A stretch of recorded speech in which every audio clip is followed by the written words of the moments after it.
Il était une fois, dans le pays à l'envers, une forêt où le soleil brillait tous les jours. Sita et sa cousine. Alors, chaque équipe, les amis, chaque équipe a une feuille dans sa boîte. La feuille résume les effets que tu vas devoir faire aujourd'hui pour animer ça. Toutes les équipes qui font le soin.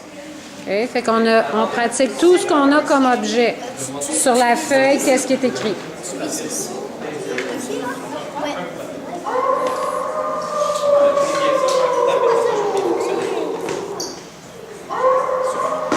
Et là, Lolo, il a fait C'est qui fait mais nous aussi.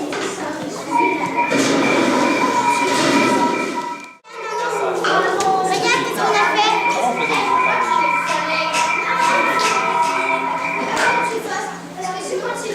Génial, génial, génial, génial.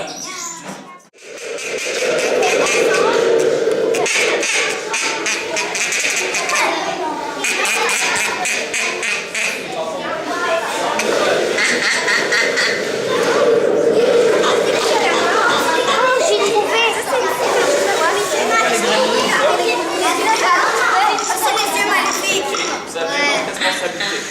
Vous avez aussi les potes.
La forêt du pays à l'envers.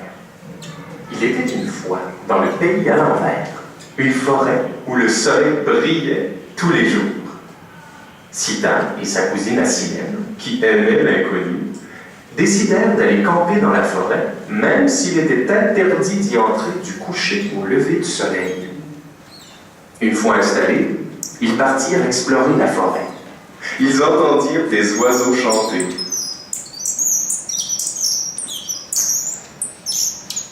Subitement, Assilène s'arrêta, car elle sentit la présence d'un animal qui les observait. Mais elle ne vit rien.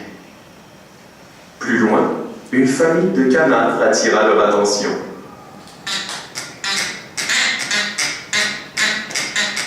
Il y avait plein de vie et de mystère dans cette forêt. Tout à coup, le soleil commença à descendre. Au loin, on entendit le hurlement d'un loup.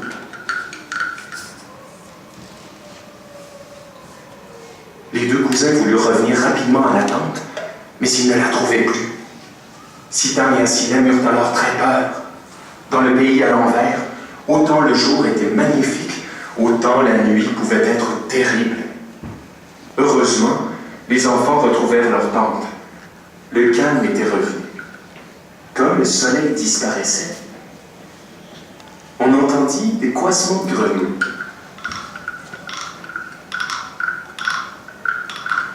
Avant la tombée de la nuit, ils décidèrent d'allumer un feu. La lune se leva, puis les étoiles commencèrent à briller. C'est là qu'ils virent deux yeux menaçants qui les fixaient. Je suis Sirviam Tirps, le mauvais esprit de la forêt. Je vous ai observé c'est la loi du pays à l'envers. Je dois vous jeter un sort. Immédiatement, Citan devint sourd et Asilène aveugle. Il existe un seul moyen de conjurer le mauvais sort. Avant la fin de la nuit, vous devrez trouver les lucioles chantantes. Personne n'a réussi jusqu'à ce jour. Seul Citan put voir que l'esprit était parti, et seul Asilène put entendre le terrible hurlement du loup qui recommença. Terrifiés, ils coururent dans la tente.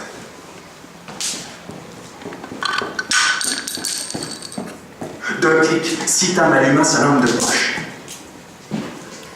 Asilène entendit marcher dans les feuilles près de la tente.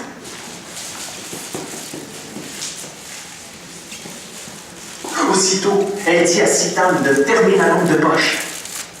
Était-ce le loup ou le mauvais esprit qui revenait?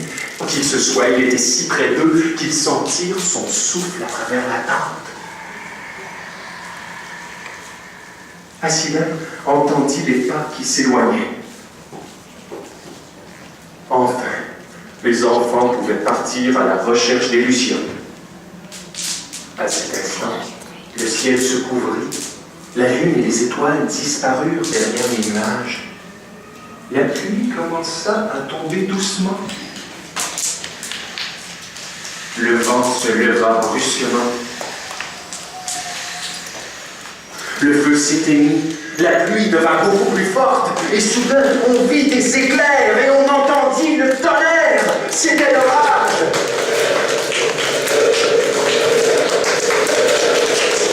Asilène et Citan étaient découragés, confinés dans la tente. Il était impossible de chercher les lucioles chantantes.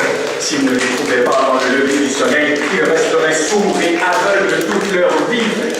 Mais heureusement, la pluie cessa lentement. Encore apeurés, ils sortirent de la tente et se retrouvèrent dans un étrange brouillard. Puis, miracle, les lucioles chantantes apparurent.